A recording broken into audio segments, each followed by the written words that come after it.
Hello beauties, welcome back to the vlog. This week we are talking about decision making and how and when to take risks. I want to share another story with you today. Yesterday I talked about the Italian chef who did something because he was compelled to. It was in his heart and soul to do so. And so he made the decisions that worked for him. Today I'm going to share a story with you that actually comes from a joke that Todd's grandfather used to tell, but I think the message of the story is valuable, and I'm going to share some of the points from that I think really contribute to this decision. So here's the story / joke.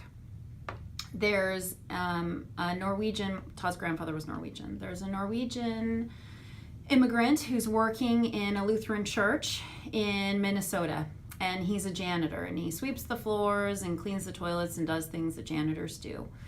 And the management of the church comes to him and they say, "Oh, I'm so sorry, we're not going to have the time and money to pay a janitor anymore. However, if you can type and you learn English, then we have an administrative position for you, and you can type us and help us with letters and so on."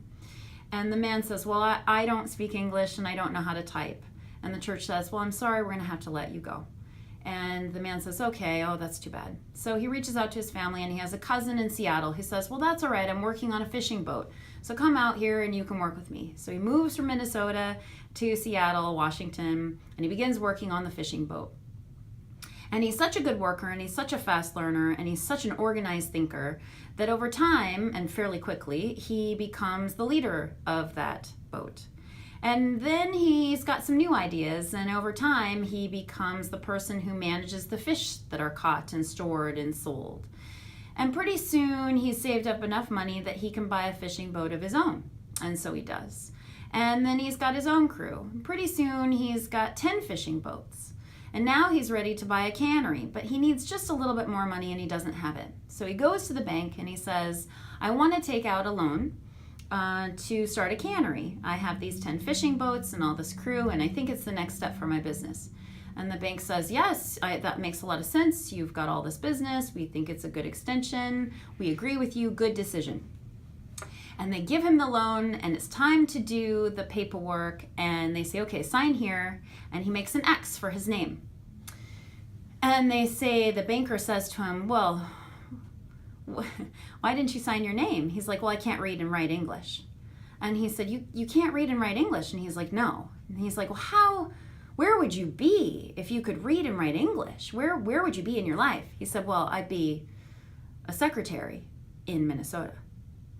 And so there's this moment where you go, okay, it wasn't what life dealt me. It wasn't what I wanted. I was happy in my job and my position. Something changed. It gives you another opportunity.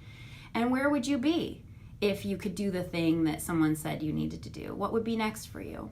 And what were the decisions that this man made that led to his fishing boats and his cannery, right? What are those decisions? Well, he was clear on what he wanted.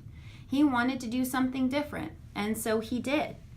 And that's really important. It's hard to know what you really want, right? I think we get caught up in the things that we're supposed to want or supposed to do, and that's another thing. Don't choose something just because you're supposed to, right? Don't get caught up in the thing like, this is what I have to do. There's always another option. There's always another path forward.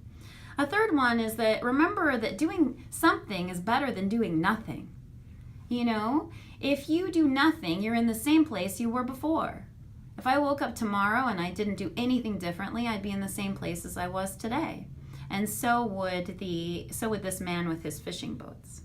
And then the other thing is to be decisive, right? The story here, he decides to lead. He decides to learn. He decides to organize.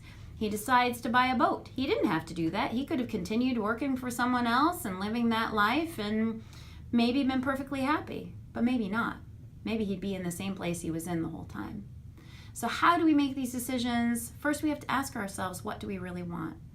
And tomorrow I'm going to talk about this question of something someone asked me a long time ago, and I'm going to share a story with you about, how would I say? Someone said to me, "Well, what do you want?" And I had spent most of my career asking what other people wanted. So we're going to talk about how you ask yourself that question and how you get to the heart of it. I'll see you tomorrow.